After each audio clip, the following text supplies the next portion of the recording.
బెండకాయలు ఒక 10-15 దాకా తీసుకున్నాను. వాటిని ఇంత సైజు కట్ చేయాలి. పుచ్చులు లేకుండా పురుగులు లేకుండా చూసి ఈ సైజులో కట్ చేసుకోవాలి. దానికి ఒక సగం ఉల్లిపాయ తీసుకొని దాన్ని కూడా పొడుగా కట్ చేసి పెట్టుకోవాలి.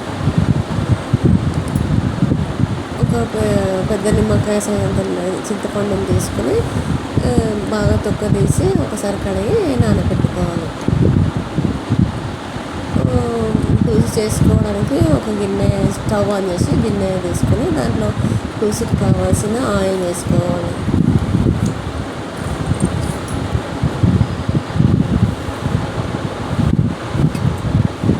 ఆయిల్ వేడయ్యాక ఆవాలు జీలకర్ర వేసుకోవాలండి.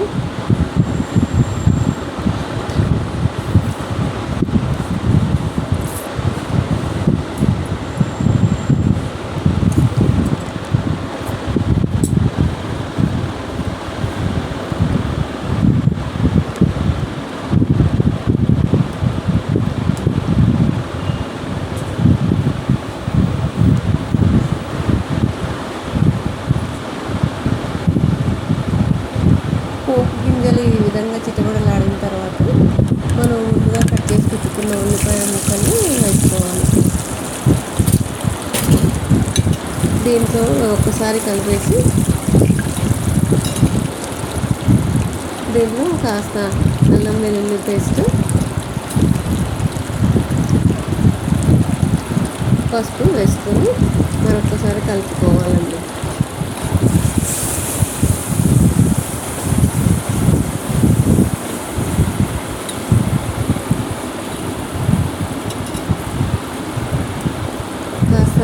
మగ్గాక మనం కట్ చేసి పెట్టుకున్న బెండకాయ ముక్కల్ని మొత్తం వేసేసుకోవాలి.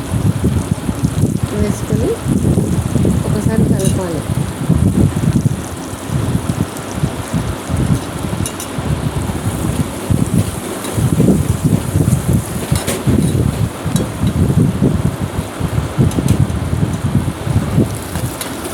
ఒక 2-3 నిమిషాలు మగ్గాక పులుసుకు కావలసినంత కారం వేసుకోవాలి. నేనైతే ఒక 2-2.5 స్పూన్ల కారం వేసుకుంటున్నాను.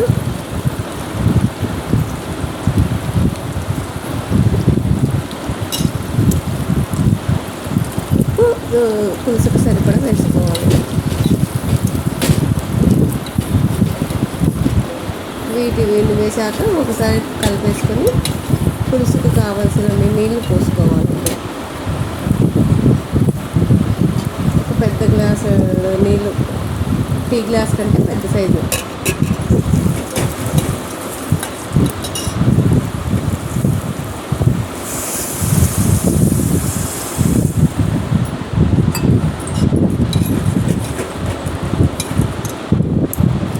పోసుకొని బెండకాయ ముక్కలు ఉడికించుకోవాలి. ఒక 75% ఉడికే వరకు ఉడికించుకోవాలి.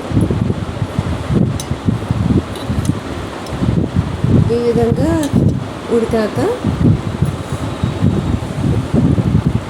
ఈ విధంగా ఉడకాలి. మొత్తం ఉడకవద్దు. మనం ముందుగా నానబెట్టుకున్న చింతపండు పులుసుని దాంట్లోంచి రసం తీసేసుకొని బెండకాయ ముక్కలు ఉడుకుతున్న గిన్నెలోకి వేసుకోవాలి. చింతపండు బాగా ఒక 3-4 సార్లు దాంట్లోంచి రసం తీసుకొని ఇంత క్వాంటిటీ వచ్చే వరకు నీళ్ళు పోసుకొని పులుసు తీసుకొని మరిగించుకోవాలి. రసం తీసాక చింతపండులోంచి అలా చిన్నగా అవుతుందండి. పులుసు మరిగేలోపు మనము ఒక చిన్న గిన్నె తీసుకుని ఒక 2 టీ స్పూన్ల జొన్న పిండిని కానీ బియ్యం పిండిని కానీ తీసుకోవాలండి. నేను జొన్న పిండిని తీసుకుంటున్నాను. దాన్ని నీళ్ళు వేసుకొని కలుపుకొని రెడీగా పక్కన పెట్టుకోవాలి. మరి దానికి గరం మసాలా కావాలి కదండి. గరం మసాలా దినుసులు మిరియాలు, చెక్క, లవంగ, ఇలాచి, షాజీరా వీటిని దంచుకోవాలి. పులుసు బాగా ఉడికిపోయిందండి.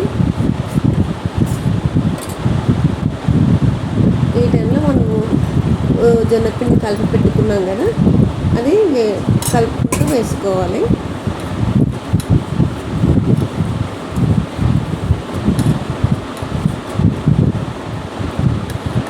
మనకు కాస్త పులుసు పిండి వేసాక గట్టిగా అనిపిస్తే కొన్ని నీళ్ళు వేసుకోవాలి.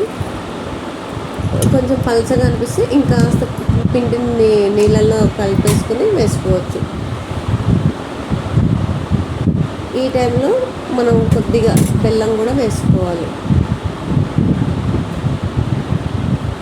మనం ముందుగా దంచిపెట్టుకున్న గరం మసాలా, ఇంకా ధనియాల పొడి వేసుకోవాలి.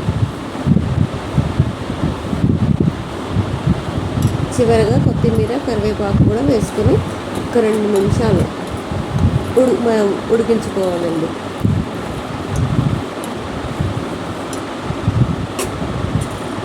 అంతేనండి, ఎంతో టేస్టీగా ఉండే బెండకాయ పులుసు రెడీ.